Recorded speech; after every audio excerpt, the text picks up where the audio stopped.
Hi friends, ఈరోజు మన కారుమూరి కిచెన్లో పచ్చి రొయ్యలు టమాటా కర్రీ ఎలా చేయాలో చూద్దాం.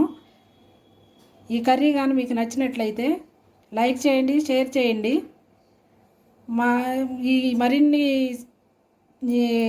ఐటమ్స్ కోసం మా ఛానల్ని సబ్స్క్రైబ్ చేయండి. కావలసిన పదార్థాలు: హాఫ్ కేజీ ఒలిసిన రొయ్యలు. మనము ఒలవకుండా కేజీ తీసుకుంటే ఒలిసిన తర్వాత హాఫ్ కేజీ అవుతాయి పొట్టు తీసిన తర్వాత.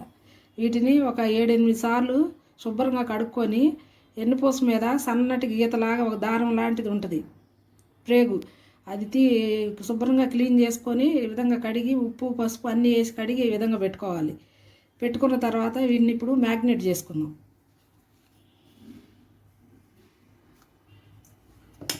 ఒక స్పూను సాల్టు, ఒక స్పూన్ కారం, ఒక స్పూన్ పసుపు, కొంచెం నిమ్మరసం, ఒక స్పూన్ అల్లం వెల్లుల్లి పేస్టు, ఇవన్నీ వేసుకొని బాగా మ్యాగ్నేట్ చేసుకోవాలి. మ్యాగ్నేట్ చేసుకున్న తర్వాత ఒక 20 నిమిషాలు పక్కన పెట్టుకోవాలి. బాగా ఉప్పు కారం అంతా మసాలా అంతా రొయ్యలకు బాగా పట్టిద్ది మనం కూర చేసుకున్నప్పుడు.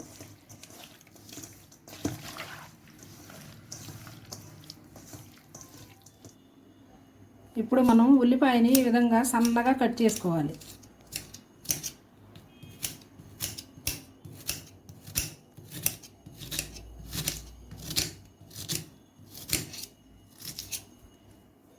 పెద్ద సైజు ఉల్లిపాయ తీసుకొని ఒకటి బాగా సన్నగా కట్ చేసుకోవాలి.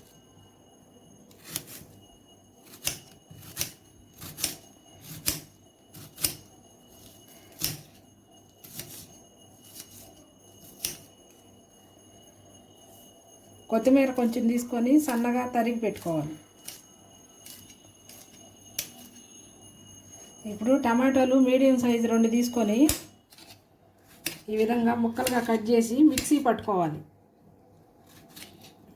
టమాటో ప్యూరీ తయారు చేసుకోవాలి.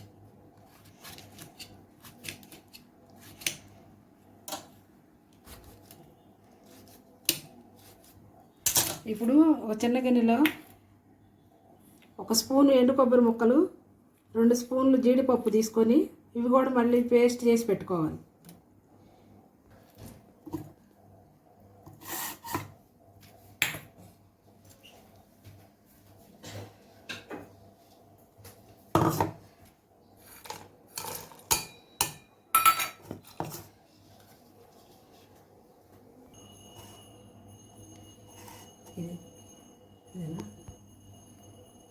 ఇప్పుడు టమాటాలు ఈ విధంగా మిక్సీలో జార్లు వేసుకొని ప్యూరీలాగా ఇలా మెత్తగా గ్రైండ్ చేసి పెట్టుకోవాలి. మరలా జీడిపప్పు ఎండు కొబ్బరి కూడా ఈ విధంగా మెత్తగా పైన పేస్ట్ లాగా చేసి కొంచెం వాటర్ పోసుకొని ఈ విధంగా చేసి పక్కన పెట్టుకోవాలి. ఇప్పుడు స్టవ్ మీద కళాయి పెట్టుకొని ఒక 4-5 స్పూన్లు ఆయిల్ వేసుకోవాలి. ఒక 5 స్పూన్లు. నాన్ వెజ్కి కాస్త ఎక్కువే పడుతుంది ఆయిల్. ఇప్పుడు ఇందులో ఒక 3 యాలకులు, 2 బిర్యానీ ఆకులు, బగారా ఆకులు వేసుకొని కొంచెం ఫ్రై అయిన తర్వాత ఉల్లిపాయ ముక్కలు వేసుకోండి. కట్ చేసి పెట్టుకున్న ఉల్లిపాయ ముక్కలు,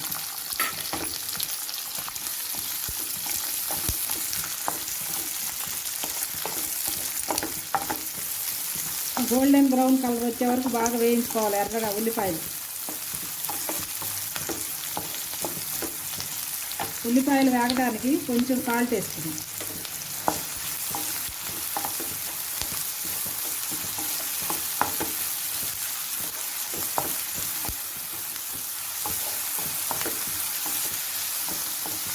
యాలకులు బగారా ఆకులు వేయటం వల్ల కొంచెం స్మెల్ రావటం బాగా తగ్గిపోయింది. ఈ ఆకు వల్ల మంచి సువాసన వస్తుంది రొయ్యలు కూడా. ఈ విధంగా ఉల్లిపాయలు ఎర్రగా వేగిన తర్వాత ఒక 3 పచ్చిమిర్చి బాగా సన్నగా కట్ చేసుకొని వేసుకోవాలి.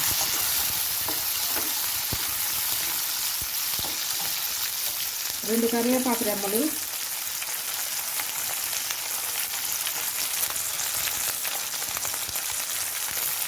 అల్లం వెల్లుల్లి పేస్ట్ ఒక స్పూన్, ఇలా మ్యాగ్నేట్ చేసిన రొయ్యల్లో ఒక స్పూన్ వేసాను. ఇప్పుడు ఒక స్పూన్ వేస్తే సరిపోయింది.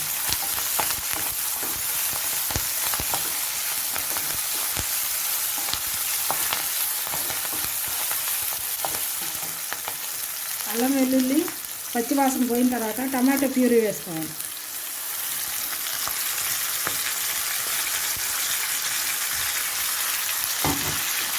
ఈ టమాటో ప్యూరీ కూడా పచ్చివాసన పోయేదాకా ఆయిల్లో ఫ్రై చేసుకోవాలి.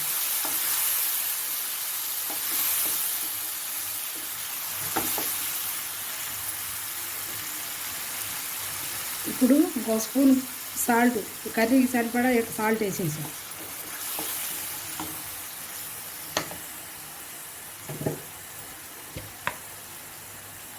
పసుపు కొంచెం,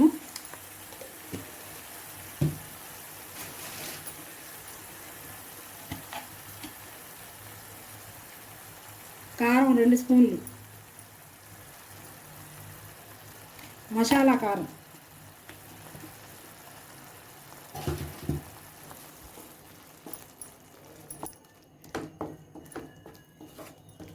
ఈ కూరలో గుంటూరు మసాలా కారం ఎంతో రుచిని ఇచ్చిద్ది, మంచి టేస్ట్గా కూడా ఉంటుంది.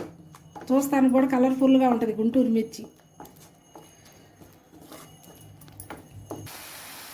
20 నిమిషాల క్రితం మ్యాగ్నేట్ చేసి పెట్టుకున్న రొయ్యల్ని ఇప్పుడు ఈ టమాటా పేస్ట్లో వేసుకోవాలి.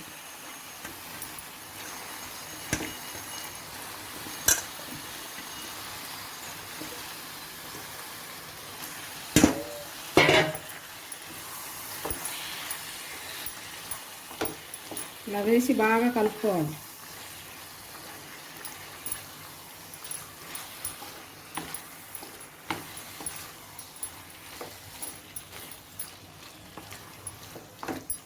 కలిపి మూత పెట్టుకొని ఒక 10 నిమిషాలు కదలకుండా ఉంచాలి. అందులో నుండి వాటర్ వస్తాయి, ఆ వాటర్ అంతా ఇంకిపోయేదాకా మూత పెట్టాలి.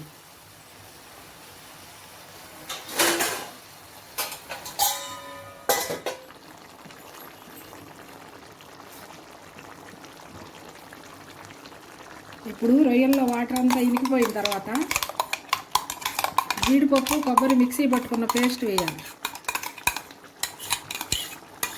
వేసి బాగా కలుపుకొని ఒక 2 నిమిషాలు ఇట్లా వేయించుకోవాలి.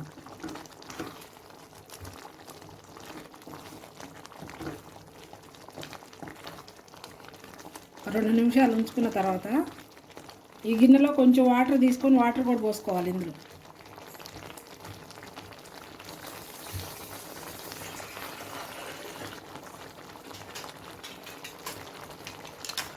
ఇప్పుడే కర్రీకి సరిపడినంత వాటర్ పోసుకోవాలి. రొయ్యలు ఉడకటానికి సరిపడినంత వాటర్ పోసుకొని బాగా ఒక 10 మినిట్స్ ఉడికించుకోవాలి.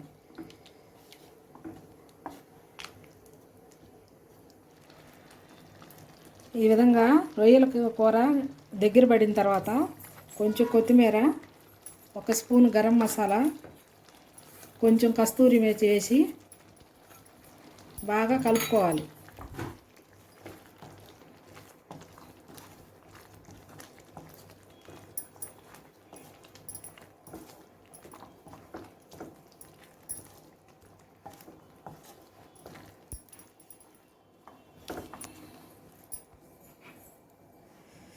ఇప్పుడు మన పచ్చి రొయ్యలు టమాటా కర్రీ రెడీ అయిపోయింది. ఈ కూర గుంటూరు కారం వేయటం వలన ఎంతో టేస్టీగా ఉంటుంది. రైస్లోకి, చపాతీల్లోకి, ఇంకా బిర్యానీ రైస్లోకి ఎందులోకైనా చాలా టేస్టీగా ఉంటుంది కూర. ఇప్పుడు దీన్ని స్టవ్ ఆఫ్ చేసి డిష్ అవుట్ చేసుకోవటమే. ఇంకా ఈ కర్రీ కానీ మీకు నచ్చినట్లయితే లైక్ చేయండి, షేర్ చేయండి.